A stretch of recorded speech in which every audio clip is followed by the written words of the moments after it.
네, 할렐루야. 네, 잘 들리시나요? 네, 잘 들립니다. 네, 좋습니다. 오늘 우리 세계 선교사 새벽 기도회에 지난번에 제가 한번 말씀을 전했는데요. 이번에 다시 한번 초대를 받아서 말씀을 나누게 된 것을 기쁘게 생각합니다. 아, 오늘 함께 나눌 본문은 아까 우리가 함께 읽었던 것처럼 에베소서 2장 19절에서 22절이고요. 제목은 교회의 건축이라는 제목으로 말씀을 드리려고 합니다. 사실 우리 선교사님들이나 우리 목회자들이 대부분 느꼈듯이 지난 1년 혹은 2개월 동안, 1년 2개월 동안 팬데믹 상황으로 우리가 대면 예배를 드리지 못하고 있습니다. 교회에서 대면 예배를 드리고 있지 못한 것 외에도 교회에서 지금 우리가 펼치고 있는 모든 사역을 대면으로 할 수 없는 그런 시간을 1년 2개월 가까이 보내고 있습니다. 우리 선교사님들도 선교의 현장에서 대면을 해서 우리 선교의 대상들인 각 지역에 있는 원주민들과 또 각 지역의 각 국가에 있는 그 국민들, 시민들을 대상으로 복음을 전하고 사역을 감당해야 될 텐데 대면으로 할 수 없는 답답한 현실을 지난 1년 2개월 동안 저희가 경험해 왔습니다. 자, 이런 상황에서 사실은 많은 분들이 논쟁에 휩싸이게 되었죠. 그것은 뭐냐면 과연 우리가 대면으로 드리지 않는 예배, 비대면으로 혹은 줌으로 혹은 뭐 인터넷으로 혹은 유튜브로 비대면으로 드리는 그 예배가 정말 하나님 앞에 올려드리는 진정한 예배인가? 아니면 대면 예배만이 참된 예배이기 때문에 우리가 현재 하고 있는 비대면 사역은 사실은 임시적인 것이다. 임시적인 것이므로 이 위험한 상황 속에서도 대면으로 사역하려고 애를 써야 된다. 코로나에 걸리는 한이 있더라도 대면 사역을 하고 대면 예배를 드려야 된다라고 하는 강한 입장을 또 견지했던 많은 분들이 있었습니다. 사실 이런 문제를 가지고 우리가 많은 우리 목회자들과 심지어 선교 현장에 있는 선교사님들도 이 문제를 가지고 사실 논쟁을 하고 설왕설래가 있었지만 과연 이 견해에 대해서 통일된 어떤 입장을 우리가 가지지는 못하고 있는 것이 아닌가라는 생각이 들고요. 어떤 면에서 극단적으로 비대면 예배를 정상적인 예배로 생각하고 받아들이는 사람들과 비대면 예배는 절대로 있어서는 안 되고 그것은 사실은 임시적인 방편이다. 그러므로 최대한 대면 예배를 드리려고 해야 된다라는 또 양쪽 다른 극단에 서 있는 분들이 이제 등장하게 되었습니다. 자, 이런 상황에서 이 예배의 대면 예배와 비대면 예배 간의 논쟁과 더불어 사실 진행된 논쟁이 있다면 그것은 교회론에 대한 논쟁이에요. 그럼 교회가 뭐냐? 교회가 무엇이냐라는 데 대해서 사실은 예배가 무엇이냐라는 그 질문이 교회가 무엇이냐라는 질문으로 확대되어지게 되었습니다. 자, 제가 선교 현장이나 혹은 한국이나 제가 지금 현재 살고 있는 미국이나 여러 곳에서 말씀을 전하면서 교회들을 방문하고 있는데 오늘날 너무나 많은 분들이 교회에 대한 심각한 오해에 빠져 있다. 이렇게 저는 분석을 합니다. 심각한 오해라는 것은 많은 분들이 교회에 대해서 세 가지 정도 오해를 가지고 있어요. 첫 번째가 뭐냐면 교회는 물리적인 건물이라고 생각합니다. 물리적인 건물, 십자가가 달려 있고 또 첨탑이 있고 또 예배당이 있고 그 옆에 주차장이 있고 또 식당으로 사용할 수 있는 공간이 있는 어떤 그 물리적인 건물을 교회로 생각하는 사람들이 너무나 많습니다. 아마 우리 한국 교회나 또 선교지나 우리 지금 미국에 있는 이민교회, 교회에 다니는 사람들 중에 혹은 교회 멤버가 된 사람들 중에서 교회가 뭐냐라고 생각하면 물어보면 교회에 대해서 물리적인 건물을 먼저 생각하는 사람들이 10명 중에 8, 9명은 될 것이라고 저는 보여집니다. 무슨 뜻이냐? 석재로 지어졌던, 목재로 지어졌던, 뭐 철골로 지어졌던, 철제로 지어졌던 어떤 물리적인 건물을 교회로 생각하는 사람들이 대부분이다라는 것입니다. 그러나 성경 어느 곳을 보더라도, 특별히 우리 신약 성경으로 넘어올 때 성경 어느 곳을 보더라도 물리적인 건물을 교회라고 부르는 곳은 한 곳도 없다는 거예요. 특별히 신약 성경은 교회를 물리적인 건물, 목재, 철제, 골조로 된 혹은 벽돌로 만들어진 어떤 물리적 건물을 절대로 교회라고 부르고 있지 않다는 것을 우리는 기억을 해야 합니다.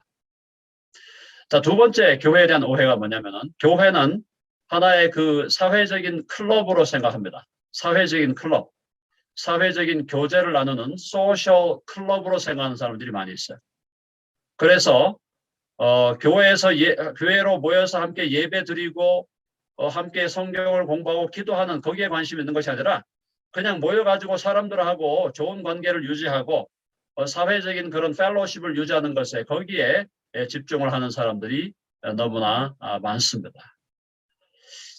자, 우리가 예수 그리스도의 이름으로 함께 모여서 형제와 자매 간에 서로 주님 안에서 교제를 나누는 것, 펠로십을 나누는 것, 그것은 너무너무 중요하죠. 중요하지만 교회의 본질이 사회적인 어떤 소셜한 클럽은 아니다라는 거죠. 소셜 클럽으로 교회를 오해한다면 그것은 교회의 본질을 심각하게 오해하는 것이다. 세 번째 교회에 대한 오해가 있습니다. 그것은 교회를 하나의 구제기관으로 생각하는 것입니다. 어려움에 처한 사람들, 허리케인으로 고통당하는 사람들, 타이푼으로 고통당하는 사람들, 지진이 일어났을 때 고통당하는 사람들, 또 병으로 인해서, 질병으로 인해서 여러 가지 고난 중에 있는 사람들, 이런 사람들을 도와주는 일을 하는 것이 교회다. 교회의 본질이 바로 구제의 기관이다 라고 생각하는 사람들도 의외로 굉장히 많습니다. 물론 교회가 예수 그리스도의 이름으로 가난한 자들을 돕고 그들의 연약함을 채워주고 또 먹을 것이 없는 자들에게 먹을 것을 나눠주고 또 병들어 있는 자들을 찾아가서 그들을 위해 기도하고 그들을 치유하는 역할을 교회가 해야 되지만 교회의 본질은 구제기관이 아니라는, 교회는 단순한 구제기관을 무한히 초월하는 놀라운 것이죠. 자, 이렇게 이제 교회를 세 가지로 오해하는 이런 세 가지 오해가 지금 팽배해 있는데, 그러면 성경은 교회를 뭐라고 하느냐? 성경은 교회에 대해서 뭐라고 말씀하고 있습니까? 그것은 오늘 우리가 읽었던 2장 19절에 나오는 대로 교회는 바로 하나님의 사람들이다라는 것이. 사람이 교회라는 겁니다. 건물이 교회라는 게 아니에요. 교회가 소셜 클럽이 아니에요. 교회가 구제기관이 아니라 교회는 예수 그리스도를 주와 구주로 고백한 하나님의 자녀들의 공동체라는 것입니다.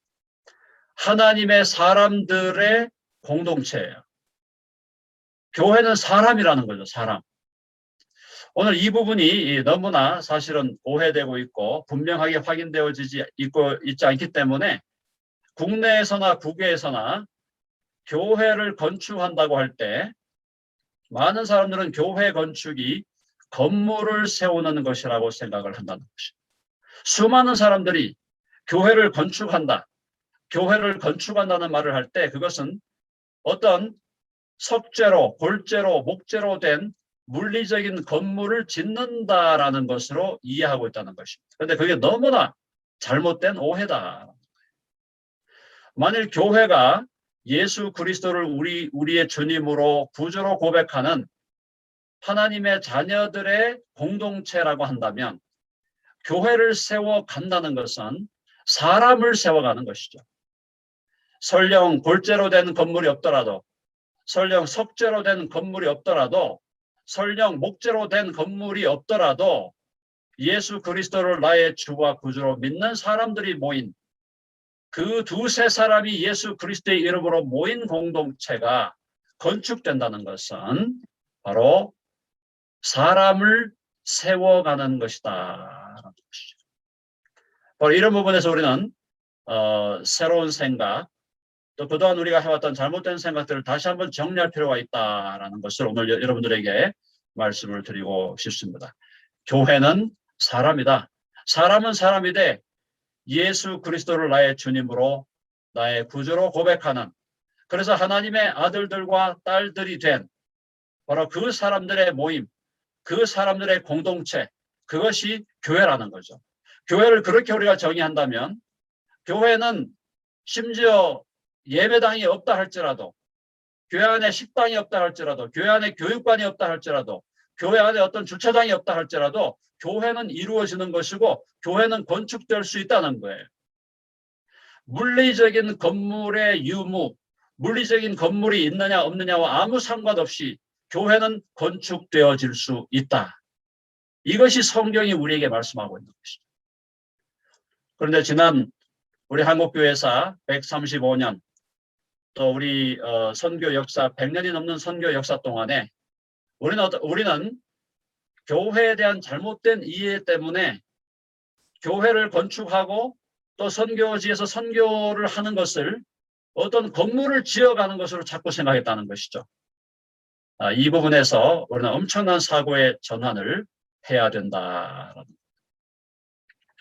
오늘 본문은 놀랍게도 교회를 건축하는 원리를 우리들에게 보여주고 있습니다.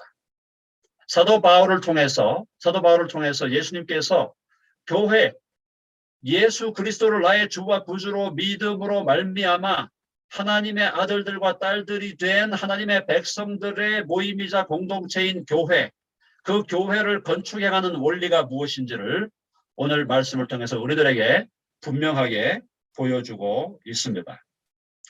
먼저 지금 그 20절에 보면은 너희는 사도들과 선지자들의 터 위에 세우심을 입은 자라.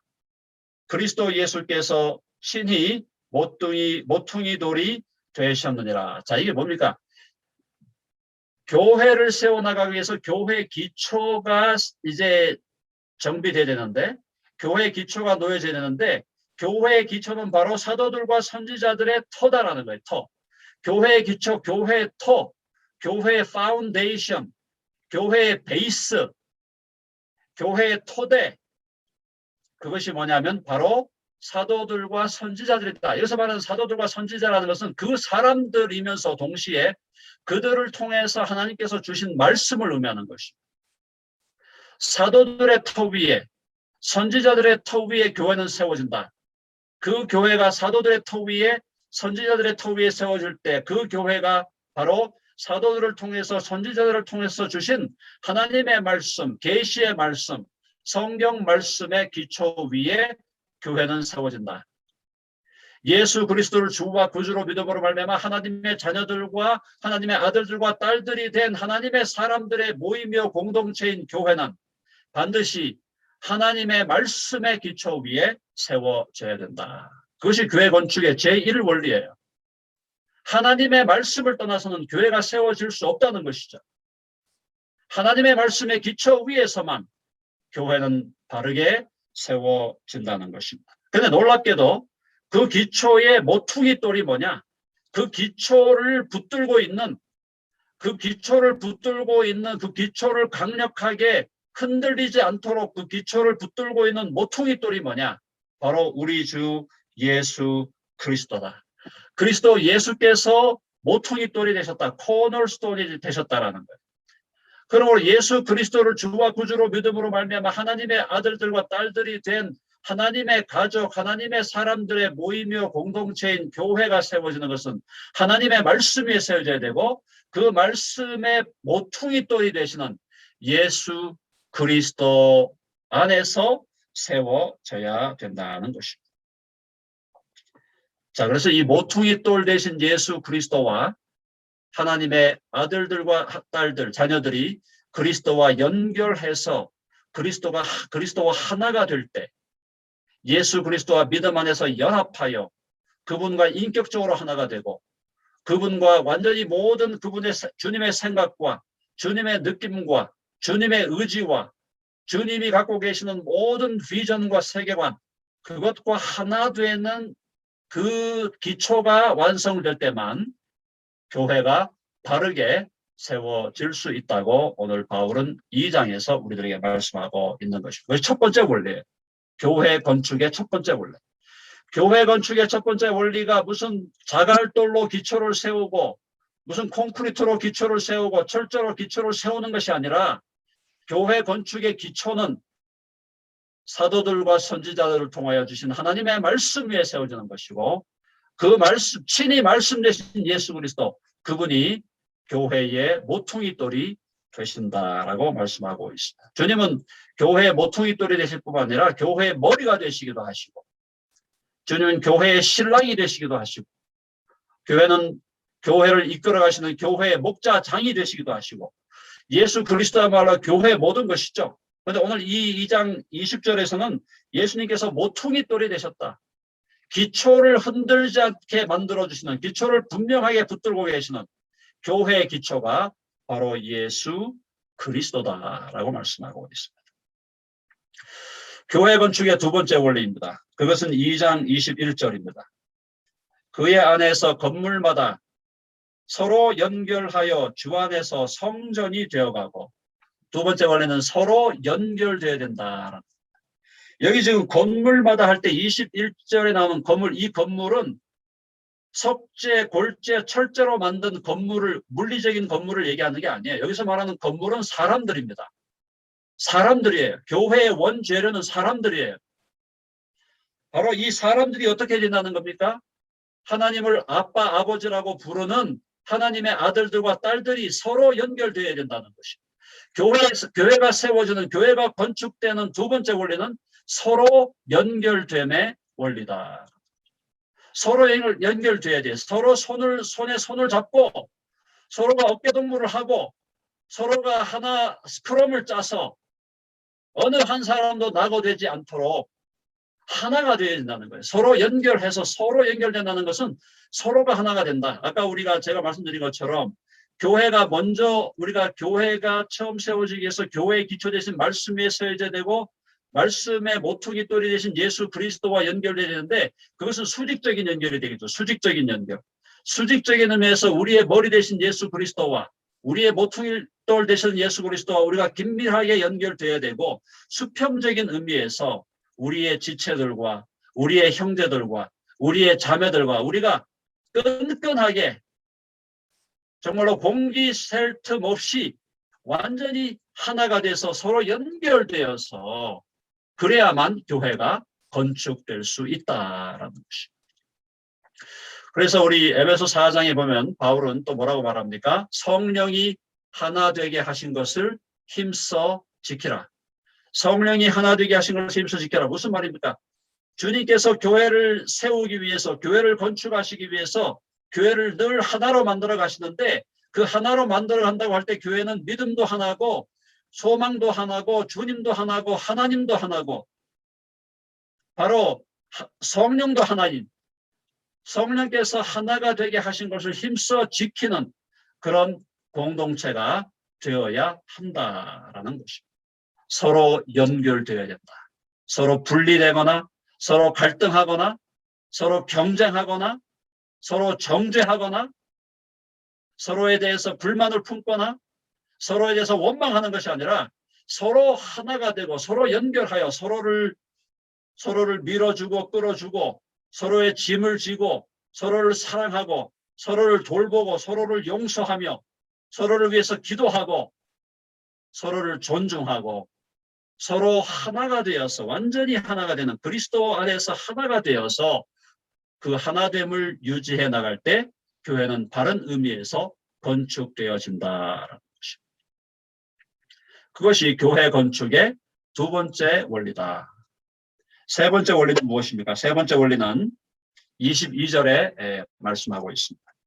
너희도 성령 안에서 하나님이 거하실 초소가 되기 위하여 그리스도 예수 안에서 함께 지어져 가느니라. 여기서 바로 함께 지어져 간다.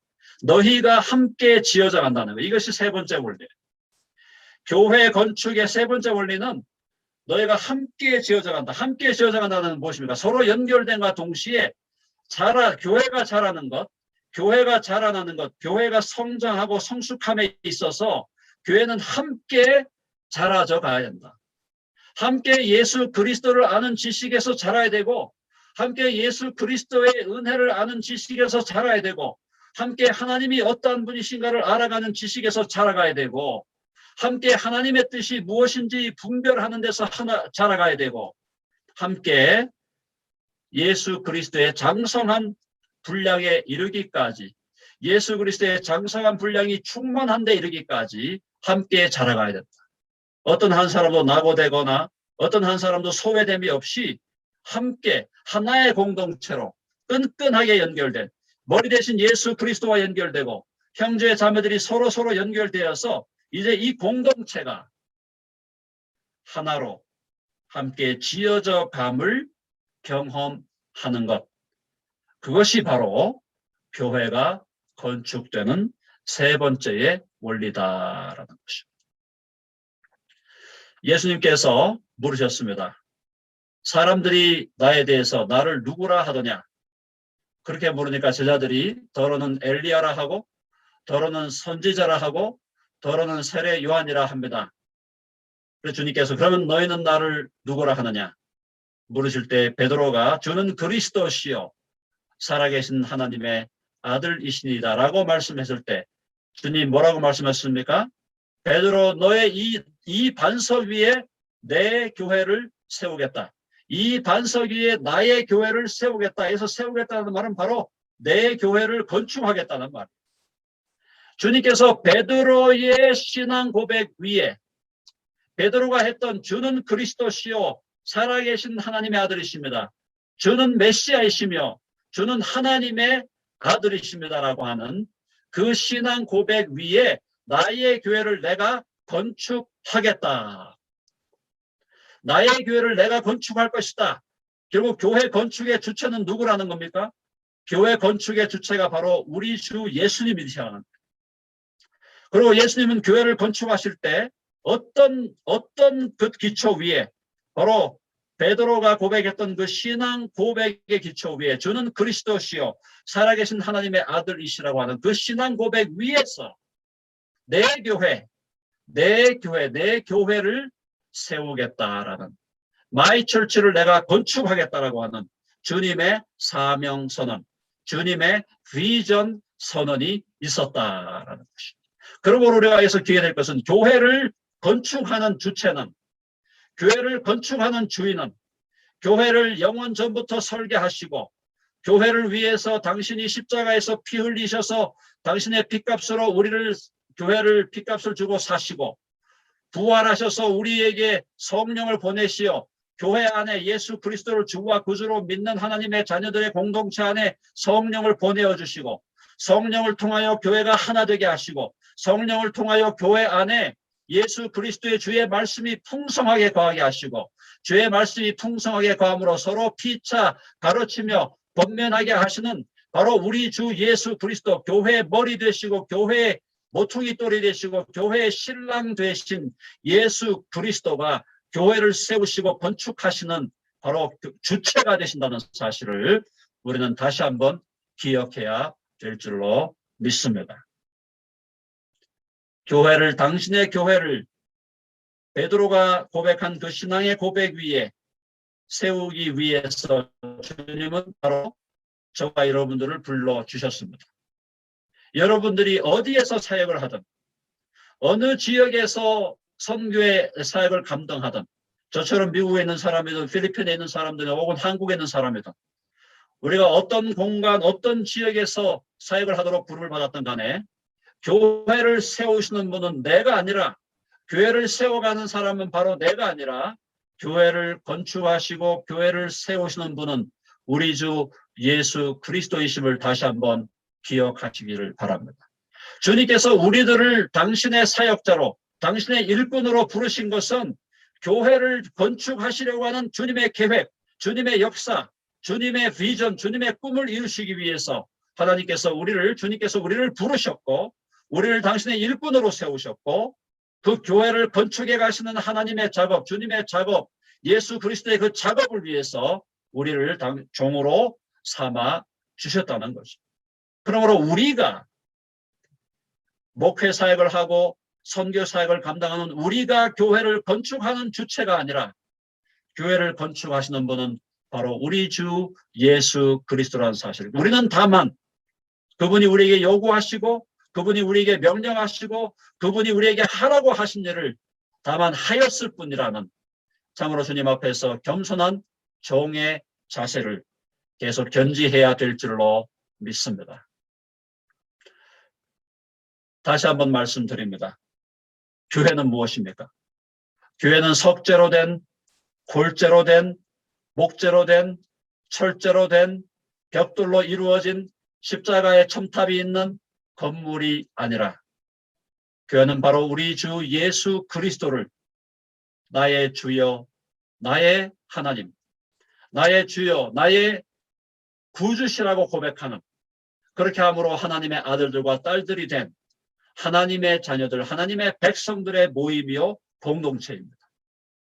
그 교회를 세우시겠다고 하시고 건축하시겠다고 하신 주의 계획과 주의 사명, 주의 말씀 앞에서 우리를 부르신, 우리를 불러주시고 우리를 당신의 일꾼으로, 당신의 종으로, 당신의 사역자로 삼으신 우리 주님 앞에 다시 한번 우리의 헌신을 새롭게 하고 우리의 사명을 새롭게 하고 또 오직 주의 말씀에 기초해서 주님께서 원하시는 뜻을 따라 주님의 교회를 세우는 일에 우리가 헌신하며 우리 자신을 드리겠다는 새로운 다짐을 감당하는 저와 여러분 우리 모든 선교사님들 또 목회자들 또 주님의 부르심을 받은 사역자들 다 되시기를 간절히 바랍니다. 한번 기도하겠습니다. 하나님 아버지, 저희들을 각자의 삶의 현장과 사역의 현장으로 불러주시고 주님께서 세우시고자 하시는 우주적인 교회, 건축하고 계시는 우주적인 교회를 건축하는 데 있어서 우리들을 당신의 일꾼으로 불러주셔서 일하게 하심을 참으로 감사합니다. 마치 우리 자신들이 주인이 되어 우리 자신들이 교회를 세우는 사람인 양 착각하면서 살아왔다면 저희들 다시 한번 주님 앞에서 참으로 당신의 교회를 주는 그리스도시여 살아계신 하나님의 아들이시라는 그 신앙 고백 위에 세우시겠다고 말씀하신 주의 말씀 앞에 우리 자신을 더 드리며 우리를 부르신 주님 앞에 충성되게 신실하게 우리의 사명을 감당하기로 새롭게 다짐하는 우리 모두가 되게 하여 주시옵소서. 주님의 몸된 교회를 오직 사도들과 선지자들의 터 위에 그 말씀의 터 위에 세우시겠다고 하신 주님, 우리 모두가 주의 말씀의 종이 되고 말씀의 사역자가 되어서 주의 말씀을 풀어 가르치며 주의 말씀을 따라 행하며 주의 말씀을 우리가 사랑하는 지체들과 교회를 구성하는 지체들에게 참으로 바르게 가르치며 바르게 강론하며 바르게 설교하고 해석하는 말씀의 종들로 우리들을 세워주시며 우리 자신들이 말씀의 종으로서 우리들을 연마하기 위해서 날마다 주님 앞에 신실하게 충성하고 또 공부하며 연구하는 우리 모두의 삶이 되도록 인도하여 주시기를 간절히 원합니다.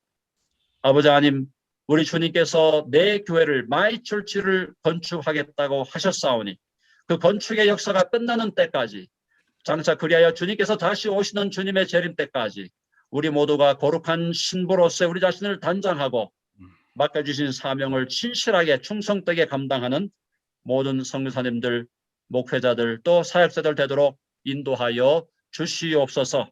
이 모든 말씀을 우리 주 예수 그리스도의 거룩하신 이름으로 기도하옵나이다. 아멘.